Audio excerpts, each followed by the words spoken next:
أعوذ بالله من الشيطان الرجيم بسم الله الرحمن الرحيم نحمده ونصلي على رسوله الكريم اما بعد فاعوذ بالله من الشیطان الرجیم بسم اللہ الرحمن الرحیم۔ اللہ تبارک و تعالیٰ کا لاکھ لاکھ شکر ہے کہ جس نے اپنی مخلوق کو اپنے پیارے حبیب کے صدقے پیدا فرمایا اور پیدا فرما کر اپنی مخلوق پر بہت بڑا احسان فرمایا۔ تو دعا ہے کہ اللہ پاک ہمیں دنیا میں کس مقصد کے لیے بھیجا ہے، تو کس مقصد کے لیے ہم آئے ہیں، تاکہ ہم اس رب کریم کی اور پیارے محبوب کی پہچان کر سکیں، تاکہ ہمیں آخرت میں اس کا انعام مل سکے۔ ناظرین کرام، جس موضوع پر آج میں آپ سے بات کرنے والا ہوں تو اس کا عنوان ہے کہ حلیمہ سعدیہ کی گود میں کون سی ہستی تھی کہ جس نے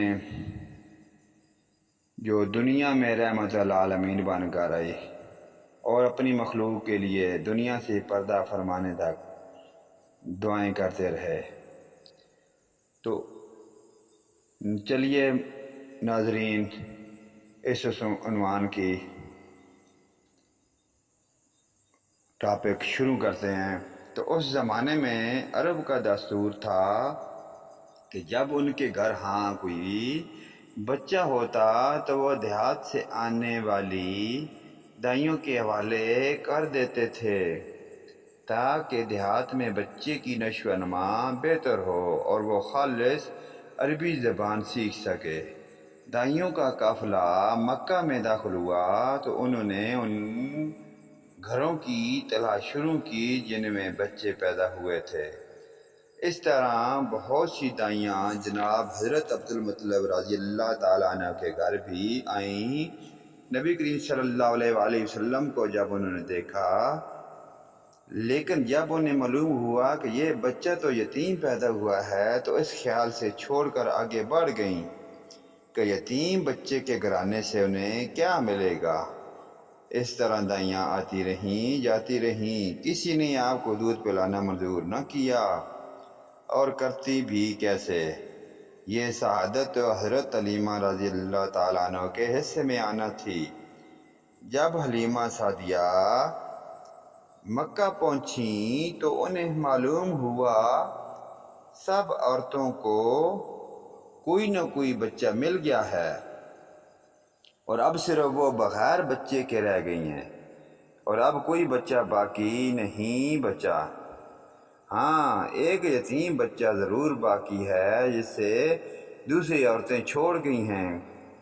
حلیمہ سعدیہ نے اپنے شوہر عبداللہ ابن حارث سے کہا کہ خدا کی قسم مجھے یہ بات بہت ناگوار گزر رہی ہے کہ میں بچے کے بغیر جاؤں تو دوسری سب عورتیں بچے لے کر جائیں، یہ مجھے طعنے دیں گے، اس لیے کیوں نہ ہم اسی یتیم بچے کو لے لیں۔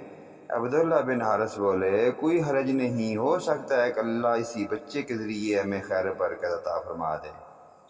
چنانچہ جب حضرت حلیمہ سعدیہ رضی اللہ تعالیٰ عنہ حضرت عبدالمطلب رضی اللہ تعالیٰ عنہ کے گھر گئیں تو جناب حضرت عبدالمطلب اور حضرت آمنہ رضی اللہ تعالیٰ عنہ نے انہیں خوش آمدید کہا۔ پھر آمنہ رضی اللہ تعالیٰ عنہ انہیں بچے کے پاس لے آئیں۔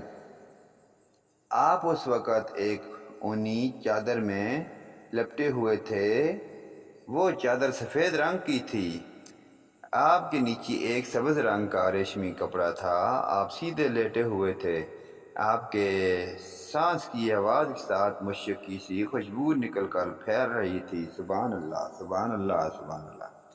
تو حلیمہ سعدیہ رضی اللہ تعالیٰ عنہ آپ کے حسن و جمال کو دیکھ کر حیرت زدہ رہ گئیں کہ آپ اس وقت سوئے ہوئے تھے، تو انہوں نے جگانا مناسب نہ سمجھا، لیکن جو ہی انہوں نے پیار سے اپنا ہاتھ آپ کے سینے پر رکھا، آپ مسکرا دیے، سبحان اللہ، اور آنکھیں کھول کر ان کی طرف دیکھنے لگے۔ حضرت علیمہ سعدیہ رضی اللہ تعالیٰ عنہ فرماتی ہیں کہ میں نے دیکھا کہ آپ کی آنکھوں سے ایک نور نکلا جو آسمان تک پہنچ گیا۔ میں نے آپ کو گود میں اٹھا کر آپ کی دونوں آنکھوں کے درمیانی جگہ پر پیار کیا۔ پھر میں نے آپ کی والدہ اور حضرت عبدالمطلب رضی اللہ تعالیٰ عنہ سے اجازت چاہی، بچے کے لیے قافلے میں آئی۔ میں نے آپ کو دودھ پلانے کے لیے گود میں لٹایا تو آپ دائیں طرف سے دودھ پینے لگے۔ پھر میں نے بائیں طرف سے دودھ پلانا چاہا لیکن آپ نے اس طرف سے دودھ نہ پیا۔ دائیں طرف سے آپ فوراً دودھ پینے لگے۔ بعد میں بھی آپ کی یہی عادت رہی، آپ صرف دائیں طرف سے دودھ پیتے رہے، بائیں طرف سے میرا بچہ دودھ پیتا رہا، سبحان اللہ۔ تو پھر قافلہ روانہ ہوا۔ علیمہ سعدیہ رضی اللہ تعالیٰ عنہ فرماتی ہیں کہ میں اپنے خچر پر سوار ہوئی تو آپ کو ساتھ لے لیا۔ اب جو ہمارا خچر چلا تو اس قدر تیز چلا کہ اس نے پورے قافلے کی سواریوں کو پیچھے چھوڑ دیا۔ پہلے وہ مریل ہونے کی بنا پر سب سے پیچھے رہتا تھا۔ میری خواتین ساتھی حیرانگی سے مخاطب ہوئیں، اے علیمہ، یہ آج کیا ہو رہا ہے؟ تمہارا خچر اس قدر تیز کیسے چل رہا ہے؟ کیا یہ وہی خچر ہے کہ جس پر تم آئی تھی اور جس کے لیے ایک ایک قدم اٹھانا مشکل تھا؟ جواب میں نے ان سے کہا، بے شک یہ وہی خچر ہے۔ اللہ کی قسم اس کا معاملہ عجیب ہے۔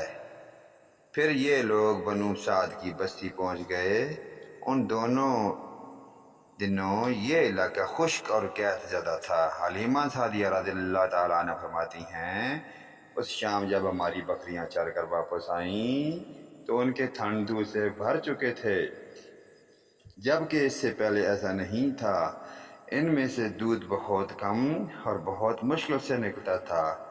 ہم نے اس دن اپنی بکریوں کا دودھ دوہا تو ہمارے سارے برتن بھر گئے، اور ہم نے جانا کہ یہ ساری برکت اس بچے کی وجہ سے ہے۔ آس پاس کی عورتوں میں بھی یہ بات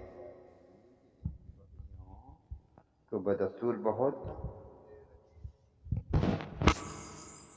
تو دعا ہے کہ اللہ پاک ہمیں اپنے پیارے محبوب کے نقش قدم پر چلنے کی توفیق عطا فرمائے۔ تو یہ ہے ہمارے موضوع کا عنوان تھا، اس پیاری ہستی کا دو جہانوں کے سردار جن کے صدقے مولا کریم نے اپنی پیاری دنیا تخلیق کی تاکہ آپ اور ہم لوگ سمجھ سکیں اور آخرت میں اس کا انعام پائیں۔ تو دعا ہے کہ اللہ پاک ہمیں اپنے پیارے محبوب کے نقش قدم پر چلنے کی توفیق عطا فرمائے اور نقش قدم پر چل کر ہم اپنی آخرت سنوار سکیں۔ نیکسٹ ویڈیو میں پھر ملیں گے۔ آمین ثم آمین یا رب العالمین۔